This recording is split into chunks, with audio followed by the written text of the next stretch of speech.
Fireflies.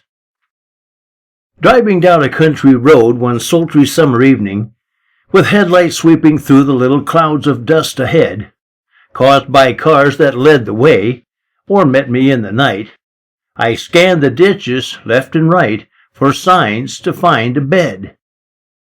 I'd always stayed in small motels for more than 30 years, and always favored little towns with cozy, quaint cafes. Their friendliness and peacefulness had been the better part of how I had always wound up winding down my working days. Selling ladies' shoes was what I did to earn a living.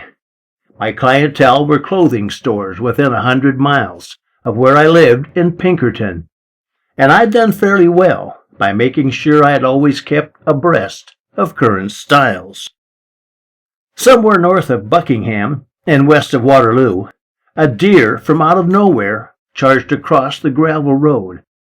Slamming on the brakes and sliding sideways to a stop, I disembarked and trotted round the back to check my load. Everything was moved a bit, but basically intact. I breathed a sigh of great relief, then jumped back in the seat. But when I tried to drive away, I found that I was stuck, and after several failed attempts, stepped back into the heat. Though recent rains had left the shoulders soft, my spinning tires had spewed a massive cloud of dust, which darkened more the night. But once the air had finally cleared, I found myself surrounded by what I'd have to simply call an overwhelming sight. Brilliant, sparkling, floating dots, as far as I could see, their legions rivaling galaxies, would quickly mesmerize a mind that for a moment felt the sky was upside down. But what had seemed a million stars were actually fireflies.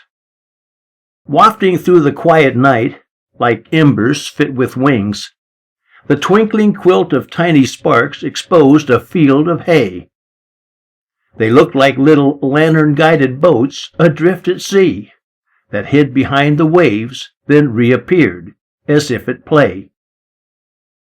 Nothing can prepare you for a vision such as this, and I can guarantee you I will not forget the sight. And ever since that evening, as I drive from town to town, I scan the summer country fields for what I saw that night. I search the hills and valleys for the tiny blinking specks, to watch them light, then fade, then light, then fade again from view. The spectacle is timeless, and it always makes me smile. It's simply just amazing what those little bugs can do.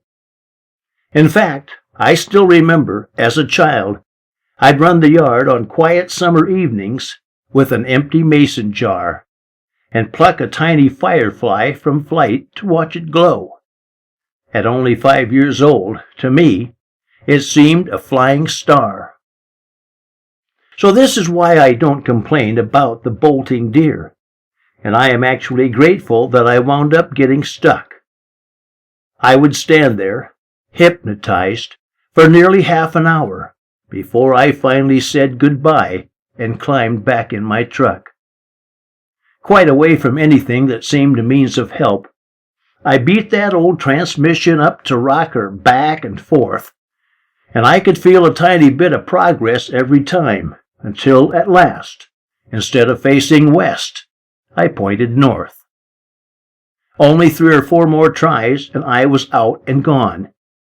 But as the twinkling ocean slowly disappeared from view, for long neglected embers that it stoked within my heart, I said a little prayer of thanks to all the sparks that flew.